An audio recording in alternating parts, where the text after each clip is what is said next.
স্ট্যাম্পের পেছন থেকে প্রতিপক্ষের ক্রিকেটারকে স্লেজিং করা নতুন নয় ভারতীয় উইকেটরক্ষক ঋষভ পন্থের। আইপিএল চলাকালীন তো জাতীয় দলের সতীর্থদেরও ছাড়েননি তিনি, কিন্তু বাংলাদেশের বিপক্ষে যেন সব মাত্রা ছাড়িয়ে গেছেন। কানপুর টেস্টে মুমিনুল হকের উচ্চতা নিয়ে খোঁচা দিয়েছেন। কানপুরে সিরিজের দ্বিতীয় টেস্টে মুখোমুখি হয় বাংলাদেশ ভারত। বৃষ্টির বাধা আর আলোক স্বল্পতায় এদিন ৩৫ ওভারের বেশি খেলা হয়নি। ৩ উইকেট হারিয়ে ১০৭ রান সংগ্রহ করেছে টস হেরে ব্যাটিংয়ের আমন্ত্রণ পাওয়া বাংলাদেশ। ৮১ বলে ৪০ রান করে অপরাজিত আছেন মুমিনুল। তাকে আউট করার জন্য কম চেষ্টা করেনি ভারতের বোলাররা। স্ট্যাম্পের পেছন থেকে উইকেট রক্ষক ঋষভ পন্থ স্লেজিং করতে করতে মাত্রা ছাড়িয়ে গেছেন। ইনিংসের ৩৩তম ওভারে ঘটনাটি ঘটে। বলার ছিলেন রবিচন্দ্রন অশ্বিন। তার করা প্রথম বলটি সুইপ করার চেষ্টা করেন মুমিনুল। ব্যাটের সঙ্গে বলের ঠিকমতো সংযোগ হয়নি। বলের লাইন মিস করেন টাইগার ব্যাটার। বল তার ব্যাটে সামান্য ছুঁয়ে প্যাডে লাগে। এলবিডব্লিউ এর আবেদন করেন পন্থ, কিন্তু আম্পায়ার তার আবেদনে সাড়া দেননি, সঙ্গ দেননি অশ্বিনীয়। তিনি ইশারা করে পন্থকে বলেন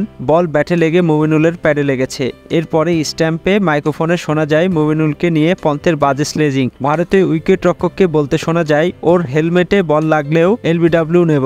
পন্থ মূলত মুমিনুলের উচ্চতা নিয়েই এমন মন্তব্য করেছেন। পন্থ কথাগুলো বলেছেন হিন্দিতে, যেটা আবার ধারাভাষ্যকার কক্ষ থেকে ইংরেজিতে বুঝিয়ে দেন সাবেক ভারতীয় ক্রিকেটার সুনীল গাভাস্কার। পন্থের মন্তব্য নিয়ে উড়িয়ে দিয়েছেন হাসিতে। তিনি মন্তব্য করেন ৫ ফুট উচ্চতার একজন আর একজন ৫ ফুট উচ্চতার মানুষের সঙ্গে মজা করছে পন্থ। বিষয়টি সত্যিই দর্শকদের মনে খারাপ লেগেছে। তো আমাদের সাথে যদি নতুন হয়ে থাকেন তাহলে চ্যানেলটিকে সাবস্ক্রাইব করে নেবেন। ধন্যবাদ।